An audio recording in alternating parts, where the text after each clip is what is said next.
Okay, class.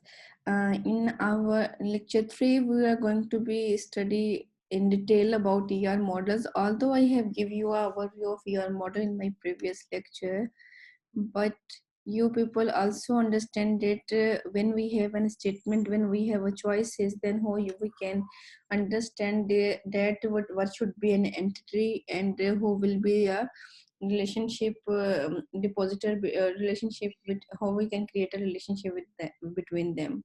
तो उसके लिए हम आज इसको डिटेल में पढ़ेंगे। आपके पास मैंने आपको बताया था कि एंटिटी रिलेशनशिप मॉडल क्या होते हैं। बेसिकली ये आपके पास ऐसे डेटा मॉडल्स होते हैं जिनके अंदर आपके पास बहुत सारी एंटिटीज होती हैं और हम ऑब्जेक्ट्स के बिटवीन जो है वो रिलेशनशिप क्रिएट करते हैं। इसको हम एग्जांपल्स के साथ आगे जाके देखेंगे। आपके पास एक जब आपने किसी भी डेटाबेस को डिजाइन करना होता है तो आप क्या करते हैं, आप एक उसका लॉजिक आप उसकी उसकी उसका एक लॉजिकल लेवल के ऊपर उसकी डिजाइनिंग करते हैं जिसको हम मोस्टली इंटरप्राइज स्कीमा कहते हैं। ठीक है, आप उस लॉजिकल स्कीमा पे क्या कर रहे होते हैं कि जैसा कि मैंने आपको बताया था कि आपने अगर कोई बिल्डिंग बनानी है तो ऐसा नहीं होता कि आप डायरेक्ट जाके बिल्डिंग बनाना शुरू कर देते हैं और बाद में आपको एहसास हो कि room should not be arrange like that in which way we have built it. तो आप सबसे पहले आर्किटेक्चर के पास जाते हैं, आप उससे रिक्वेस्ट करते हैं कि वो आपकी बिल्डिंग का मैप बना दें। जब वो मैप बना देता है तो आप उस मैप के ऊपर अपनी चेंजिंग कर लेते हैं और उससे एक नया मैप बना लेते हैं और जब आप उसकी फिजिकल इम्प्लीमेंटेशन करते हैं तो आप एग्जैक्टली वैसे ही बिल्डिंग बना लेते हैं जैसा कि आपका माइंड हो सेटअप होता है। इसलिए इसी तरह ये जो डेटाबेस है इसके अंदर ऐसा नहीं होता है कि आपने एक दफ़ा सारी डेटाबेस क्रिएट कर ली और फिर आपको ख्याल आया कि नहीं इस डेटाबेस को ऐसे नहीं बनाना चाहिए था और आप उसको जो है वो डिलीट करके एक नई डेटाबेस क्रिएट करना शुरू हो जाए। तो आपके पास उसमें भी क्योंकि आप लॉजिकल लेवल के ऊपर पहले उसकी डिजाइनिंग कर लेते हैं और बाद में उसकी फिजिकल इम्प्लीमेंटेशन करते हैं। नेक्स्ट आपके पास आप जब आपके पास एंटिटीज हैं, आपके पास सब्जेक्ट्स हैं और आपने उनके दरमियान में यानी कि रिलेशनशिप क्रिएट करना है तो आप क्या करते हैं, क्या आप बेसिकली पहले ये डिफरेंशिएट करते हैं कि कौन सी आपके पास ऐसी एंटिटी है जो कि एग्जिस्ट करती है और जो कि नहीं एग्जिस्ट करती हैं। फॉर एग्जांपल आपके पास पाकिस्तान में हर शख्स का एक जो है वो शनाख्ती कार्ड नंबर होता है, CNIC नंबर होता है। इसी तरह यूएसए में सोशल सिक्योरिटी नंबर होता है जिसको अक्सर जगहों पे एग्जांपल में SSN के साथ जो है वो एब्रीवेट किया गया है। तो यहाँ पे अगर आपके पास एक पर्सन का एक CNIC नंबर है तो वो एक आपके पास एंटिटी है। इस क्यों वो एक क्यों एंटिटी है, क्योंकि वो ही पर्टिकुलर पर्सन पाकिस्तान के अंदर उस आईडी कार्ड, पाकिस्तान के अंदर क्या मैं कहूँगी कि दुनिया के अंदर जो है वो उस आईडी कार्ड आईडी नंबर के साथ मौजूद है। उसके उस सेम आईडी नंबर के साथ जो है वो 2 पर्सन मौजूद नहीं हो सकते हैं।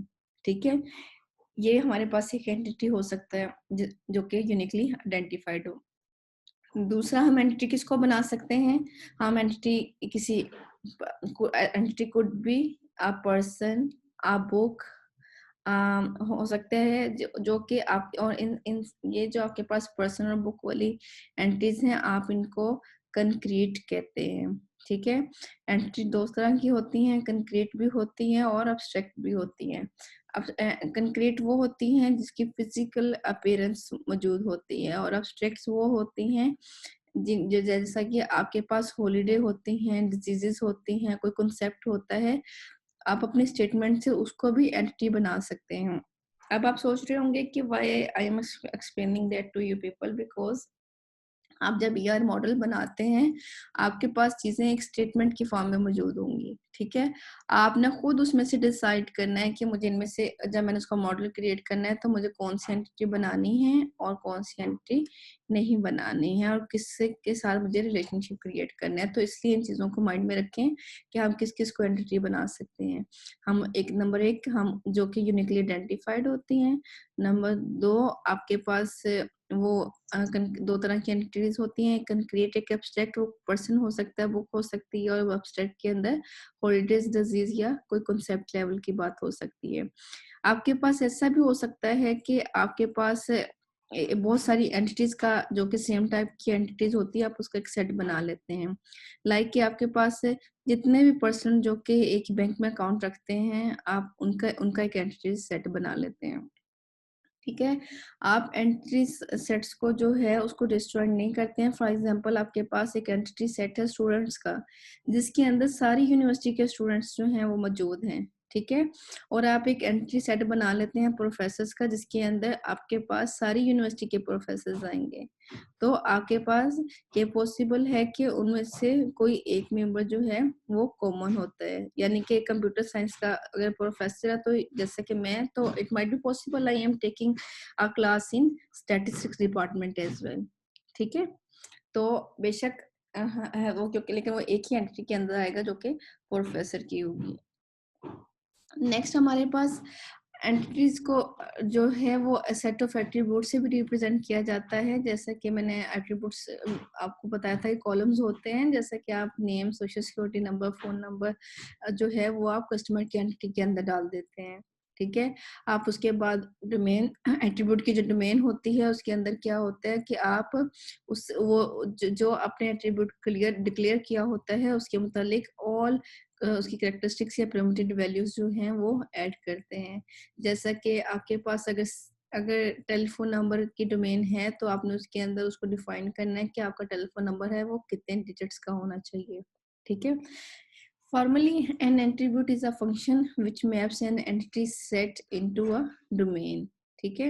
आपके पास ऐसा फंक्शन होता है जो कि बताता है कि उसकी एंटिटी सेट की डोमेन में कौन-कौन सी जो वैल्यूज हैं वो आ सकती हैं। नेक्स्ट आपके पास every entity is described by a set of pairs. There is one pair for each attribute of the entity set. ठीक है? आपके पास हर जो एंटिटी जो होती है उसके अंदर आपके पास एट्रीब्यूट्स होते हैं और डेटा वैल्यूज होती हैं। ठीक है? आप in one pair her attribute का जो है वो किसी एंटिटी सेट का बनाते हैं। फॉर एग्जाम्पल कि आपके पास एक पर्टिकुलर स्टूडेंट की एंटिटी है जिसको आप किस तरीके से डिस्क्राइब करेंगे, आप उसके नेम से डिस्क्राइब करेंगे। आप उसका नेम होगा एक स्पेसिफिक, उसका एक सोशल सिक्योरिटी नंबर होगा, उसकी कोई स्टेट होगी, उसका कोई सिटी होगा जो कि पर्टिकुलर उसी स्टूडेंट के साथ जो है वो रिलेट कर रहा है। ठीक है? नेक्स्ट आप मैम एक क्वेश्चन है। मैम एक एंटिटी के अंदर मोर देन वन एट्रीब्यूट हो सकते हैं? जी बिल्कुल, यही हम एक्सप्लेन करें कि एक एंटिटी होते ही एक एंटिटी के बहुत सारे एट्रीब्यूट्स हैं। जी लाइक आपके पास जैसे स्टूडेंट की है, कस्टमर की है, स्टूडेंट है तो उसका नेम हो जाएगा, उसका सब्जेक्ट हो जाएगा, उसका कोर्स हो जाएगा, उसकी एज हो जाएगी। इसी तरह जी कस्टमर की अगर एंटिटी है तो उसका कस्टमर आईडी हो जाएगा, उसकी परचेजिंग डिटेल, उसका भी नेम, सिटी हम ऐड कर सकते हैं। ठीक है? ठीक है, थैंक यू। नो जी मैम। तो आप जब आपके पास नेक्स्ट जब आपके पास एक स्टेटमेंट होती है, आप उसको उसमें से एंटिटीज डिफाइन कर लेते हैं, तो नेक्स्ट आपने उसको डायग्राम्स के फॉर्म में रिप्रेजेंट करना होता है। ठीक है? डायग्राम की फॉर्म में रिप्रेजेंट करने के लिए आप उसकी कुछ स्पेसिफिक चीजें होती हैं, शेप्स होती हैं। It's okay. उसकी कुछ स्पेसिफिक चीजें होती हैं जिसको आपने एक्सप्लेन करना होता है। जैसा कि आपने बताना होता है कि आपके पास जो आपके पास बेसिकली एंटिटी होती है उसको आप एक रेक्टेंगल शेप के अंदर डिक्लेयर करते हैं ऑलवेज। ठीक है? इसके अलावा जो आपके पास इस एंटिटी के एट्रीब्यूट्स होंगे वो आप जो है वो एलिप्स फॉर्म में जो है वो डिक्लेयर करेंगे। ठीक है? आपके पास मैं नेक्स्ट आपको शो करूंगी कि आप यहाँ पे एक डायमंड शेप होती है जिसके अंदर आप किसी भी एंटिटी का दूसरी एंटिटी के साथ रिलेशनशिप डिक्लेयर करते हैं। और ये जो लाइंस हैं ये आपके पास लिंक्स को शो करती हैं कि इन एट्रीब्यूट्स का इस जो एंटिटी है उसके साथ क्या रिलेशनशिप है। क्लियर? नेक्स्ट आपके पास यस मैम। नेक्स्ट आपके पास आता है कि आप यहाँ पे एक आपके पास स्टेटमेंट है जिसमें आपके पास बताया गया है कि जो स्टूडेंट है उसको आपके जो है वो that is advised by a professor, ठीक है। आप जब उसकी एंटिटी क्रिएट करेंगे तो मैं आपके पास देखें कि इसमें 2 पर्सन्स यूज हो रहे हैं, एक स्टूडेंट का है, एक स्टूडेंट है और एक प्रोफेसर है, ठीक है। अब दोनों की अपनी अपनी कैरेक्टरिस्टिक्स हैं, इसलिए हम दोनों के एक एंटिटी में डाल दोनों को अलग-अलग एंटिटी में डालेंगे, ठीक है। स्टूडेंट की अपनी एंटिटी होगी, प्रोफेसर की अपनी एंटिटी होगी, ठीक है। स्टूडेंट की एंटिटी में कौन-कौन से एट्रीब्यूट्स आ सकते हैं, that is defined over there, ठीक है। इसी तरह प्रोफेसर की एंटिटी के अंदर ऊपर उसका नेम और उसका प्रोफेसर आईडी जो है वो आ सकते हैं। तो स्टेटमेंट क्या थी कि a student was advised by a professor, तो वो जो प्रोफेसर एडवाइज्ड बाय है तो वो बेसिकली रिलेशनशिप शो कर रहा है एक स्टूडेंट और एक प्रोफेसर के बिटवीन। तो हम उस रिलेशनशिप को इस डायमंड शेप के अंदर डालेंगे और हम इधर एडवाइज्ड बाय लिखेंगे। अब आप सोच रहे होंगे कि हमने यहाँ पे सिंस का एट्रीब्यूट जो है वो क्यों जो है वो डिस्क्राइब किया। यहाँ पे जब आप यूजुअली अपनी अपनी ईआर मॉडल को मोर क्लियर करने के लिए कि उसकी यानी कि ये शो करने के लिए कि आपके पास ईआर मॉडल जो है वो राइट टू लेफ्ट चल रहा है या लेफ्ट टू राइट चल रहा है, तो आप उसके अंदर एक डिस्क्रिप्टिव एट्रीब्यूट ऐड करते हैं। तो ये आपके पास एक डिस्क्रिप्टिव एट्रीब्यूट है सिंस का, ठीक है, जो कि डिस्क्राइब करता है कि the mapping is going from A to B. अच्छा, उसके बाद आपके पास जब आपने जो है वो अपना मॉडल डिक्लेयर करना है तो आपके पास कोई स्टेटमेंट्स जब आती हैं तो आप उसके अंदर कंस्ट्रेंट्स भी लगाते हैं। कंस्ट्रेंट्स मतलब रिस्ट्रिक्शंस भी लगाते हैं, ठीक है। अब जैसा कि इस डायग्राम को जिसको मैंने मॉडल को पीछे डिस्कस किया था कि स्टूडेंट जो है वो that was advised by professor, तो ये आपके पास वन वे है कि ठीक स्टूडेंट जो है उसको प्रोफेसर एडवाइस कर सकता है, लेकिन ऐसा नहीं हो सकता कि वो प्रोफेसर को स्टूडेंट एडवाइस करे, ठीक है। तो आपके पास ये लेकिन ये तो हो सकता है हम उसमें रूल्स डिफाइन कर देते हैं कि लाइक एक ये तो हो सकता है कि एक प्रोफेसर जो है that is allowed to advise the most one student, however two or more professors are allowed to advise the same student, जैसे एक ही स्टूडेंट को 2 प्रोफेसर भी एडवाइस कर सकते हैं। लेकिन इन सारी कंडीशंस के अंदर ऐसा नहीं है कि आपके पास जो है वो स्टूडेंट प्रोफेसर को एडवाइस कर रहा हो। तो हम अपनी मैपिंग को शो करने के लिए हम एक एरो साइन जो है वो भी जो है वो इंसर्ट कर देते हैं, और वो एरो साइन जिस साइड पे जा रहा होता है तो हम उससे ये डिक्लेयर करते हैं कि आपकी कंस्ट्रेंट्स हैं कि जो प्रोफेसर है वो ही स्टूडेंट को एडवाइस कर सकता है, ना कि स्टूडेंट प्रोफेसर को एडवाइस कर सकते हैं, ठीक है। फिर हम इसके अंदर डिफरेंट टाइप के रिलेशनशिप भी जो है वो की कंस्ट्रेंट्स के अंदर डिस्कस करते हैं। जैसा कि हम कह देते हैं कि हमारे पास जो कंस्ट्रेंट्स हैं वो किस टाइप की हैं, 1 to many है, many to 1 है या many to many है, ठीक है। अब जैसा कि बहुत सारे प्रोफेसर एक स्टूडेंट को तो एडवाइस कर सकते हैं, लेकिन बहुत सारे स्टूडेंट तो नहीं ना एक प्रोफेसर को एडवाइस कर सकते। तो यहाँ पे प्रोफेसर ज्यादा हैं और स्टूडेंट एक है, तो ये आपके पास many to 1 कंस्ट्रेंट की एग्जांपल है आपके पास कि many professors can advise a one single student। Next आपके पास की कंस्टेंट के अंदर ही आपके पास 4 पॉसिबल की कंस्टेंट्स मैंने आपको बताई हैं, जिनके अंदर 1 to 1 है, 1 to many है, many to 1 है, many to many है। 1 to 1 का मतलब ये है कि एक एंटिटी जो है वो मोस्ट प्रोबेबली एक एंटिटी के साथ ही एसोसिएटेड है, यानी कि एक का रिलेशनशिप एक के साथ ही है। 1 to many के अंदर एक का रिलेशनशिप बहुत सारों के साथ हो सकता है, many to 1 के साथ बहुत सारी चीजों का रिलेशनशिप जो है वो किसी एक एंटिटी के साथ हो सकता है, और many to many के अंदर बहुत सारी एंटिटीज ए की और बहुत सारी एंटिटीज बी की जो है वो मिलके एक रिलेशनशिप क्रिएट करती हैं, ठीक है। और ये किस कंस्टेंट्स किन बेसिस के ऊपर होती है वो आपकी स्टेटमेंट के ऊपर डिपेंड कर रहा होता है कि आपके पास इस टाइम कंडीशन क्या चल रही है। यहाँ पे आपके पास कुछ कैरेक्टर्स है सिम्पसन्स के, आपने सबने ये कार्टून अपने चाइल्डहुड पीरियड में देखे होंगे एंड मोस्ट प्रोबेबली आपको इन कैरेक्टर्स का आइडिया भी होगा, ठीक है। ये आपको एग्जांपल है सबसे पहले 1 to 1 की। आपके पास इसमें अगर आप देखें तो एक साइड पे आपके पास मेल कैटेगरी है और मेन की कैटेगरी, और एक साइड पे आपके पास वुमेन की कैटेगरी है, ठीक है।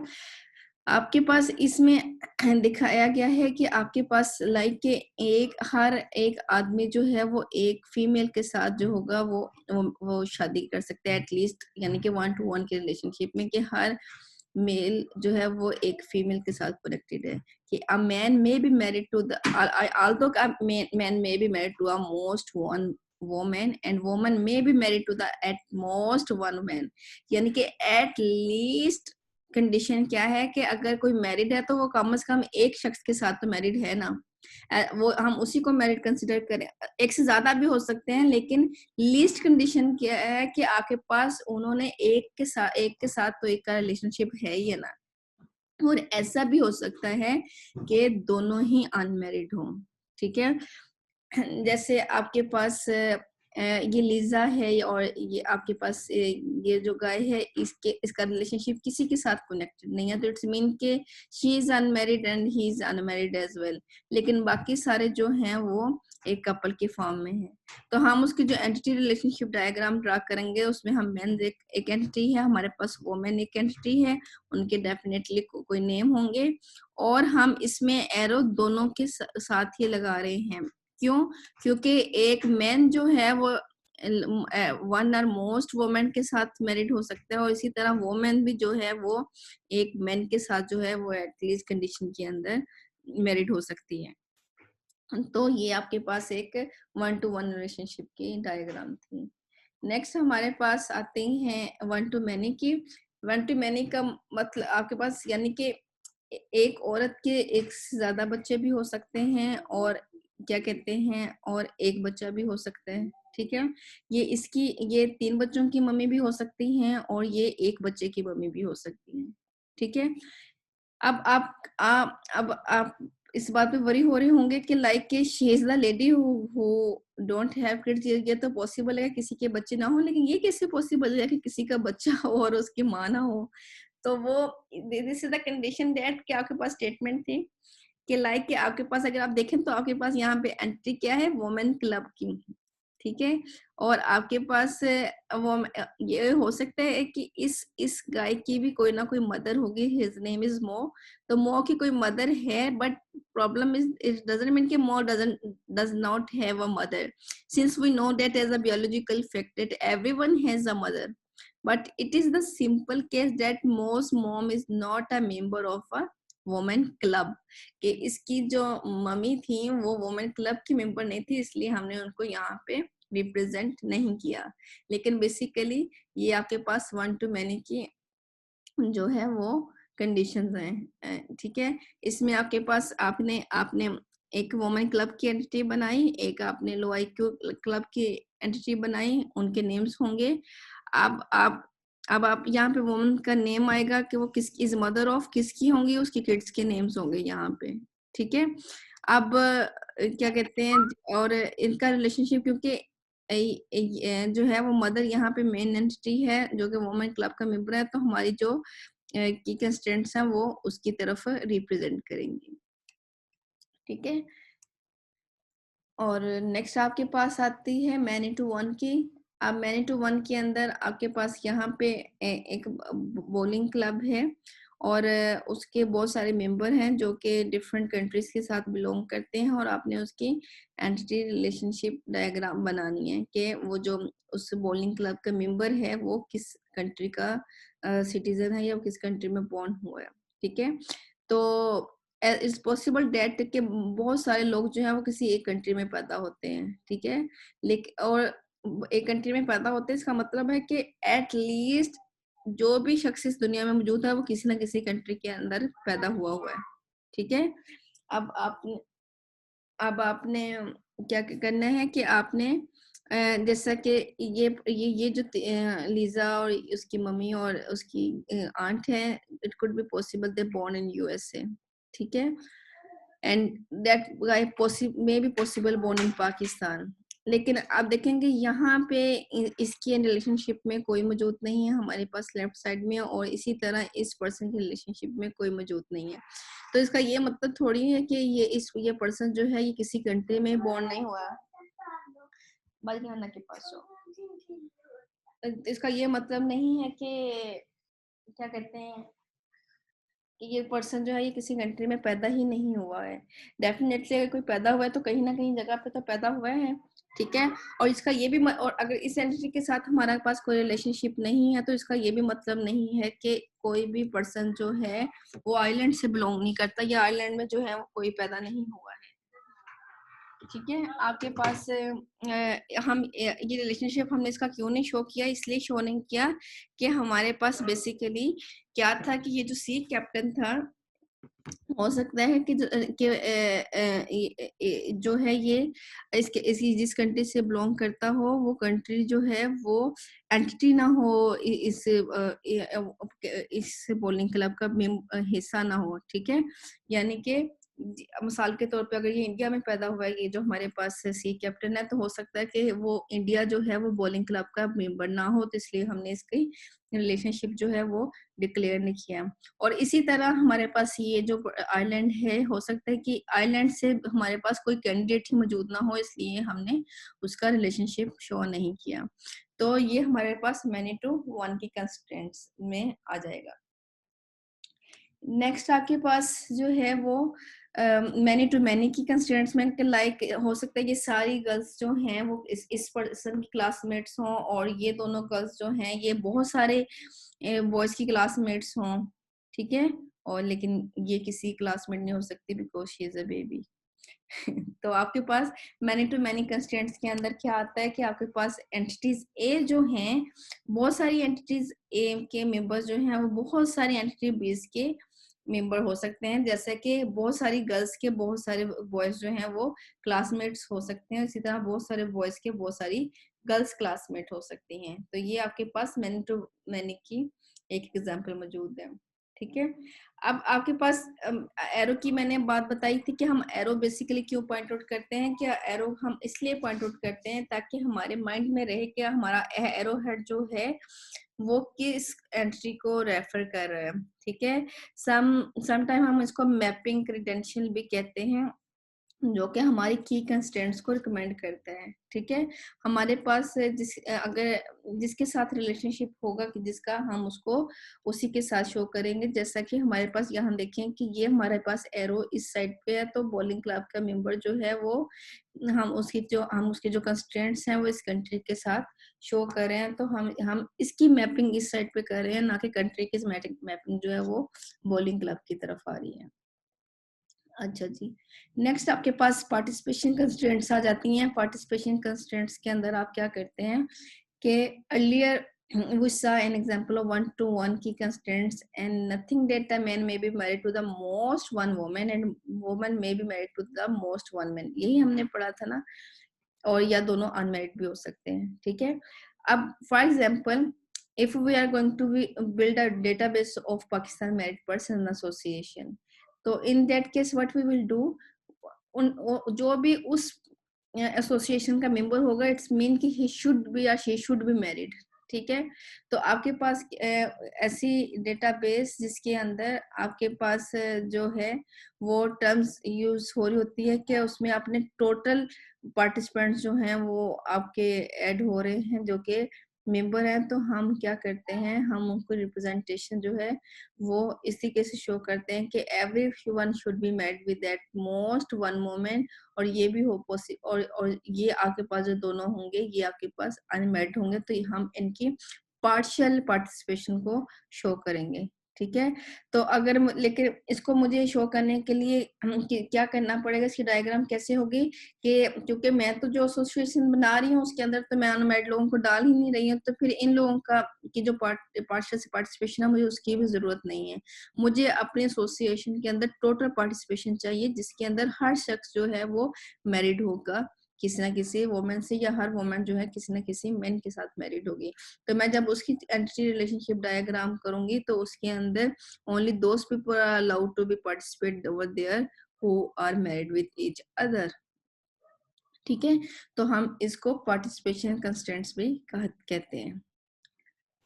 नेक्स्ट आपके पास आ जाता है कि आपके पास कुछ इस किस्म के रिलेशनशिप भी मौजूद होते हैं जिसके अंदर आपके पास मिसाल के तौर के ऊपर आपके पास दो स्टूडेंट्स हैं, एक जो है वो आपके पास एक्सपीरियंस स्टूडेंट्स है जिसको हमने मैच्योर का नाम दिया यहाँ पे, और दूसरा आपके पास नोवाइस है यानी कि न्यू स्टूडेंट है। ठीक है, आपने आपने एक एंटिटी रिलेशनशिप डायग्राम शो करनी है जिसके अंदर आपने बताना है कि जो आपके पास मैच्योर स्टूडेंट और जो आपके पास न्यू स्टूडेंट्स हैं वो they both have a study partner in a specific course. ठीक है, तो ये हमारे पास बैड आइडिया होगा कि यहाँ पे हम दो एंटिटीज बना लें, एक मैच्योर स्टूडेंट की बना लें और एक न्यू स्टूडेंट्स की बना लें, क्योंकि हैं तो दोनों स्टूडेंट्स। तो हम ऐसा करते हैं कि हम क्या करते हैं कि हम एक ही एंटिटी बनाते हैं और उस एंटिटी के अंदर हम उनका रिलेशनशिप के अंदर उसमें मैच्योर और नोवाइस दोनों ही ऐड कर देते हैं instead of making two different entities. तो ये दोनों एंटिटीज जो हैं ये अपने आप के साथ रिलेट करती हैं, और ये सबसे बेस्ट आइडिया होता है कि एटलीस्ट आप अपनी एंटिटीज की जो है उनको कम करते जाएं, क्योंकि जितनी एंटिटीज होंगी उतनी हमें टेबल जनरेट करने पड़ेंगे। ठीक है, तो आपने जब कोई एंटिटीज ड्रा करनी है तो उसमें आपने ये बात भी नोट रखनी है कि आपके पास एंटिटीज जो हैं वो आपके पास अपने आप से रिलेट कर रही हैं, तो instead of to define their roles separately, it would be a most good idea to indicate their roles in a single form.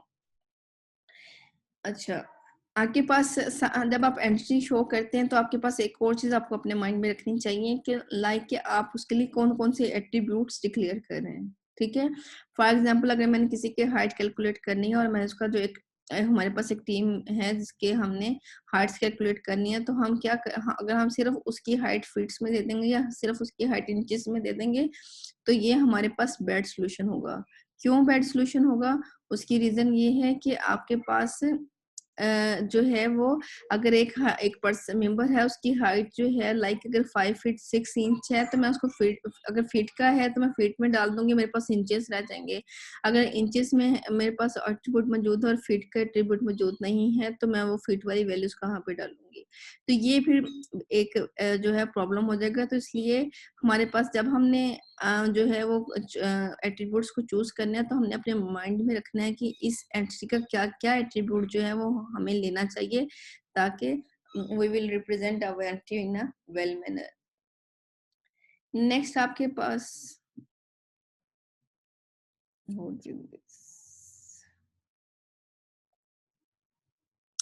अच्छा जी, नेक्स्ट आपके पास जो है I don't know my kid has done this, just ignore it. Okay, आपके पास entity versus attributes हैं, like आपको कैसे पता चलेगा कि क्या कहते हैं whether what whether a property of a word we want to model should be an attribute of an entity or it should be an entity set which related to the attribute by a relationship set। कि हमें इस चीज का कैसे पता चलेगा कि हमने इस अपने माइंड में बेयर करना है कि आपके पास जो सिचुएशन उस टाइम मौजूद है उसको आपने जब मॉडल करना है तो आपके पास वो किसी एंटिटी का एट्रीब्यूट होना चाहिए या उसको इटसेल्फ एंटिटी होना चाहिए या उसको जो है वो रिलेशनशिप में डालना चाहिए। तो इसका मेजर एडवांटेज इस अप्रोच का क्या होता है कि हम क्या करते हैं कि हम अपने मॉडल को basically if a person like have a multiple phone number, तो इसको हमें अपने माइंड में रखना चाहिए कि ठीक है अगर उसका एक पर्सन का एक फोन नंबर है तो ये भी तो हो सकता है कि एक ही फोन नंबर को बहुत सारे स्टूडेंट्स जो हैं वो यूज कर रहे हों, कि बाकियों के पास फोन नंबर है, उसने अपने एक फ्रेंड को कह दिया होगा अच्छा तुम्हारा फोन नंबर है, उसको हम भी अपनी जगह अपने कॉन्टेक्ट नंबर में डाल देते हैं। तो आपके पास आप देखेंगे एक फोन नंबर के अगेंस्ट कितने सारे स्टूडेंट्स जो हैं वो हो जाते हैं। ठीक है, तो आप उसके अंदर क्या आपके पास बेस्ट आइडिया क्या होगा कि आप उसको उसकी वैल्यूज को सेट कर दें। ठीक है, किस तरीके से कि आपने कहा कि स्टूडेंट्स जो है वो उसका एक फोन नंबर हो सकता है। ठीक है, तो आपके पास से उसका प्रीफिक्स भी डाल दें, आप उसका नंबर भी डाल दें, तो उससे क्या होगा कि आपको पता चल जाएगा कि कौन सा स्टूडेंट जो है वो किस किस फोन नंबर को रीच कर रहा है। ठीक है, अगर आप इसको आप इसको रिस्ट्रिक्ट कर देंगे तो उसका क्या होगा रिजल्ट कि आपके पास अगर एक स्टूडेंट को आप एक ही फोन नंबर के साथ रिस्ट्रिक्ट करते हैं तो आपके पास जो बाकी के स्टूडेंट्स जो हैं अगर वो सेम फोन नंबर यूज कर रहे हैं तो then they will feel problem in accessing the phone number. तो ये हमें देखना पड़ेगा अपने जब हम ईआर मॉडल्स को डिक्लेयर करेंगे कि कौन सी हमने एंट्रीज बनानी है और उसके कौन कौन से एट्रीब्यूट्स बनाने हैं फॉर द बेटर अंडरस्टैंडिंग। अच्छा जी, नेक्स्ट हमारे पास हम उसी को मजीद कंटिन्यू करते हैं। आपके पास फॉर एग्जांपल आपके पास एक एंटिटी है जिसमें एक सेट ऑफ एड्रेस है और आपने उसको जो है वो डिक्लेयर करना है। अब आपके पास दो चॉइसेस हैं, ठीक है। एक चॉइस आपके पास जिसको will see as a bad choice कि आप ऐसा करें कि आप it would make it difficult to pretty print mailing labels, it would make it difficult to test validity of the data, it would make it difficult or impossible to do queries such as how many students can live in a river site। ठीक है, आप क्या करें कि एक student की entry बना लें, आप उसके अंदर उसमें आपने उसका नेम स्टूडेंट आईडी और एड्रेस डाल दिया, लेकिन बाद में आपको पता चला कि आपके पास इस एड्रेस यानी कि मिसाल के तौर पर यहाँ पे आपने डाल दिया कि ये एड्रेस है आपके पास पीपल्स कॉलोनी का, ठीक है। अब पीपल्स कॉलोनी के एड्रेस के पीपल्स कॉलोनी के एरिया में तो बहुत सारे स्टूडेंट्स रह सकते हैं, किसी एक का घर तो इस एड्रेस के ऊपर इस एरिया के ऊपर नहीं होगा, तो ये हमारे पास एक बैड चॉइस है, ठीक है। बेटर चॉइस क्या है कि हम उसको डिक्लेयर कर दें कि ठीक है कि वो अगर वो जो उसका एड्रेस है उसमें उसका हाउस नंबर क्या है, उसके स्ट्रीट नंबर क्या है और उसका सिटी कौन सा है, तो it would be a better choice instead of this, ठीक है। तो हम जब और फिर हम जब अगर हमने इसकी टू एंट्रीज बनानी हो कि आपके पास जो है कि वो स्टूडेंट कौन कौन से स्टूडेंट्स जो हैं वो इस एड्रेस लोकेशन पे रहते हैं, तो हम क्या करते हैं, हम एक स्टूडेंट की एंट्री बना लेते हैं और उसका उसमें उसका जो एड्रेस है उसकी और जो है वो एंट्री बना लेते हैं और हम उन दोनों के दरमियान जो है वो अपना रिलेशनशिप डिक्लेयर कर देते हैं, ठीक है। हमारे पास लेस देन अ मिनट रह गया है अपना लेक्चर सेशन एंड करने के लिए, तो you all are requested to reach one me with the same link, but please bear few minutes because as I told you before that when I end this meeting then my file started to convert it in MP4 and it takes few minutes. Okay, there are 27 students in my class at the moment. I will see you all in my next session. Let me take a click.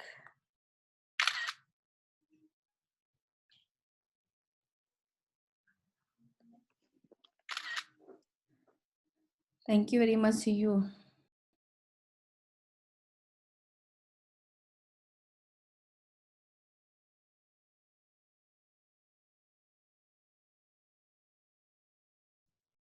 Okay, class.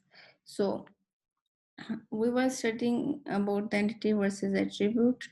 तो आपके पास इसमें जो है वो मैंने आपको बताया था कि आपके पास एक फ़ोन नंबर बहुत सारे स्टूडेंट्स के पास हो सकते हैं, इसी तरह एक एड्रेस जो है वो बहुत सारे लोग शेयर कर सकते हैं। तो अब आपके पास नेक्स्ट आ जाता है कि डोमेन जब आपने किसी की डिक्लेयर करनी है तो डोमेन आपको मैंने बताया था कि क्या होती है डोमेन, आपके पास एक एट्रीब्यूट्स के नीचे ऑल उसकी परमिटेड वैल्यूज होती हैं, ठीक है। अगर आपके पास अगर मिसाल के तौर पर आईडी है कस्टमर आईडी तो उसके नीचे सबकी कस्टमर आईडी होगी, ठीक है। अगर आपके पास फोन नंबर है तो उसके नीचे सबका फोन नंबर होगा, लेकिन हम उसको डेटा टाइप भी डिक्लेयर कर देंगे कि वो आपके पास स्ट्रिंग है, इंटीजर है, या वो आपके पास कितने कि उसको हम और स्ट्रिक्ट कर देंगे कि ये ना हो कि कोई स्टूडेंट्स अपने इनकम्प्लीट फोन नंबर ऐड कर दें, तो हम उसमें बता देंगे कि आपके पास जो है वो इतने डिजिट का आपका रोल नंबर होना चाहिए, इतने डिजिट का आपका मस्ट बी टेलीफोन नंबर। तो आपके पास नेक्स्ट जो है वो जिसमें आप जब डोमेन जो है उसको डिफाइन करेंगे तो आपके पास defining a correct domain is also an art, ठीक है। आपके पास ये भी क्योंकि जब आप डोमेन जो को के किसी भी डोमेन को यानी कि किसी भी डोमेन को डिक्लेयर करेंगे और अगर आप उसको सही तरीके से ना डिक्लेयर कर पाए तो आपके पास बाद में प्रॉब्लम हो सकती है। लाइक कि मिसाल के तौर पे आपने एक फॉर्म बनाया, आप उसमें एक जेंडर का एट्रीब्यूट आपने ऐड किया, आप उसके पास आप उसमें आप मिसाल के तौर पे एक क्वेश्चन रख देते हैं कि ठीक है मैंने उसकी मेन डिक्लेयर की कि वो मेल है कि फीमेल है, ठीक है, तो it's also not a good choice कि आपके पास there should be a transgender who is attempting that form, तो वो आपके पास उसके पास कोई ऑप्शन नहीं बचेगा वहां पे, ठीक है। तो आप उसमें सम टाइम जो है वो एक आपको चाहिए कि वहां पे एक और डोमेन भी ऐड करें जिसके अंदर आपके पास होगी अननोन की, कि वो बता क्या कहते हैं कि ओके कि जो मुझे नहीं पता मैं कौन हूँ, ठीक है। आपके या ये भी हो सकता है ज्यादा बेस्ट चॉइस कि कुछ लोग अपनी जेंडर डिक्लेयर नहीं करना चाहते हैं, ठीक है। अगर वो जेंडर डिक्लेयर नहीं करना चाहते हैं तो उसको चाहिए कि वो वहां पे एक और एट्रीब्यूट भी डिक्लेयर करे, डिक्लाइन टू द स्टेट। तो आपके पास इसलिए इंस्टेड ऑफ आपने सिर्फ मेल और फीमेल की डोमेन डिक्लेयर करने की, आपने उसमें ऑल पॉसिबल, यानी कि जब भी आपको इन शॉर्ट आप किसी भी एट्रीब्यूट की डोमेन डिक्लेयर करें तो आप उसको मेक श्योर करें कि आपने उसके अंदर ऑल पॉसिबल वैल्यूज जो है वो ऑप्शंस दे दी हैं अपने कस्टमर को या अपने क्लाइंट को, ताकि जब वो उस फॉर्म को फिल कर रहा हो तो उसके अंदर कोई एम्बिग्युइटी की चांसेस ना रहे या उसके पास कोई चॉइस ना रहे।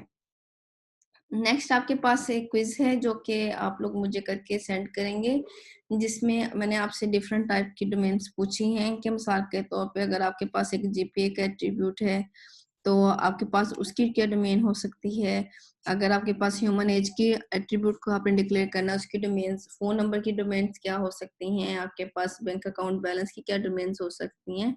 तो ये आपने एक छोटा सा क्विज है जिसके अंदर आपके पास 4 क्वेश्चंस हैं, या मुझे प्लीज करके जो है वो सेंड कीजिएगा। तो अगर आपके पास सक्सेस है सीएमएस के ऊपर तो आप वहां पे अपलोड कर दीजिएगा, मैं वहां पे चेक कर लूंगी, otherwise you can send it in me in individual email address.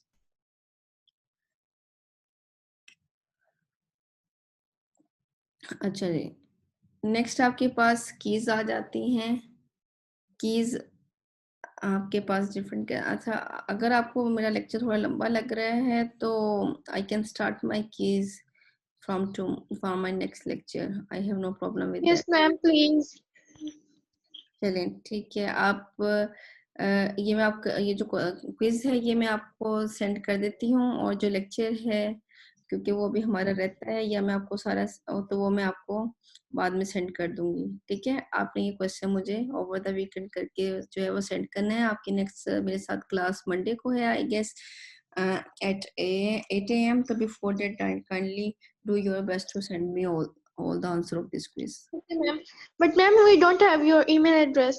I will email you in your group, okay? Okay, thank you so much ma'am. No problem. If you have any question regarding the today lecture, you people can ask.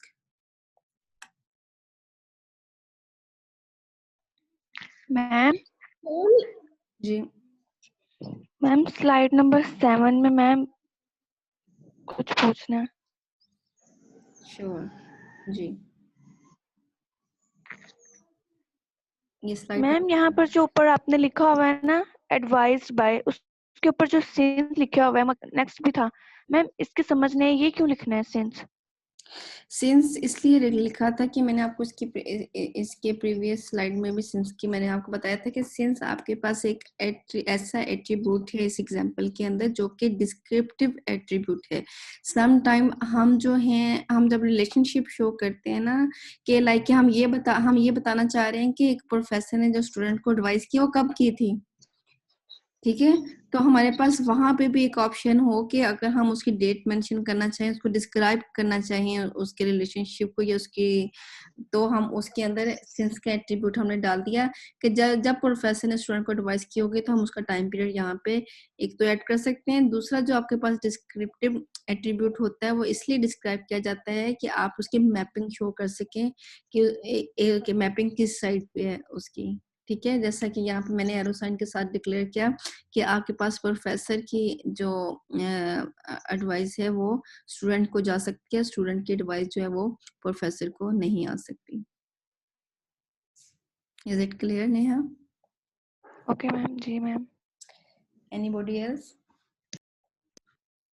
Ma'am attributes जो से होते हैं उनके आगे ही होते हैं ना, हम लोग डोमेन उनकी ही डिफाइन करते हैं ना आगे। जी नेक्स्ट। जी जी, जिसको आप फील्ड्स भी कहते हैं ना, यानी कि जैसे कॉलम के नीचे जो आप जी मैम। करते तो हैं। Ma'am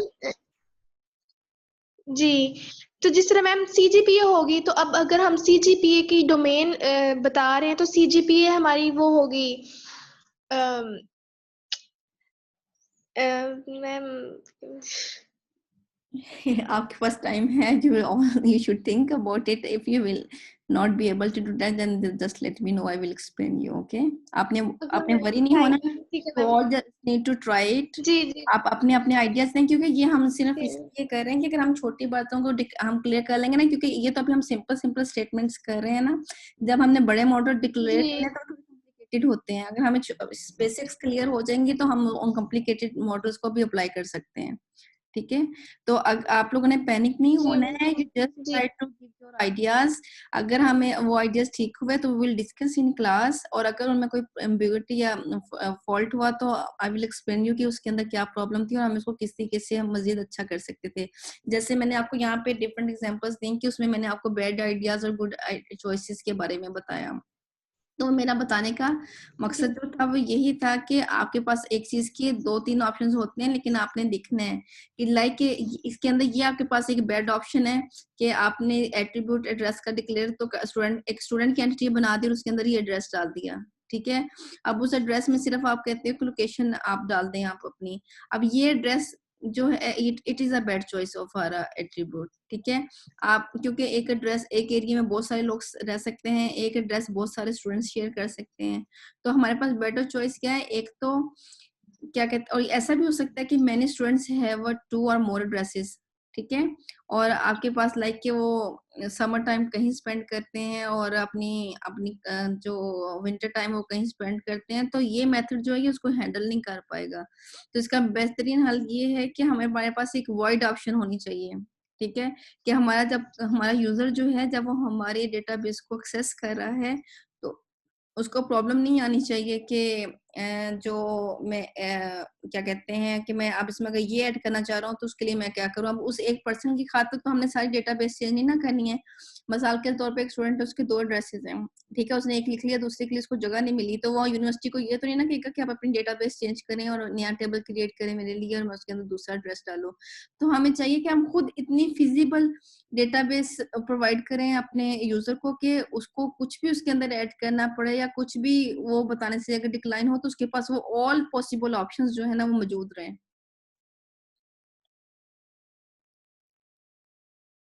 is it clear Isha? जी ma'am, it's clear.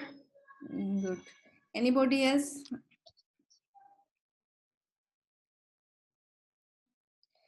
Okay. Okay, class, have a nice day. I will see you on Monday, inshallah ta'ala, and do your quiz and send me. I will share my email ID with you guys. Okay, and please don't forget to send me your attendance as well. और please make sure क्या करें कि attendance जो है वो lecture time के next 10 minutes के अंदर आप मुझे सेंड कर दें, क्योंकि मैं अपनी अटेंडेंस मार्क करके ही अपने टेबल से उठती हूँ। तो वो जो लेट कमर्स मुझे अटेंडेंस सेंड करते हैं वो अक्सर उनकी रह जाती है और फिर वो ब्लेम करेंगे कि I attended my class but you didn't mark my present. ठीक है, अपना बहुत सारा ख्याल रखिएगा। टेक केयर, अल्लाह जी हाफिज। मैम।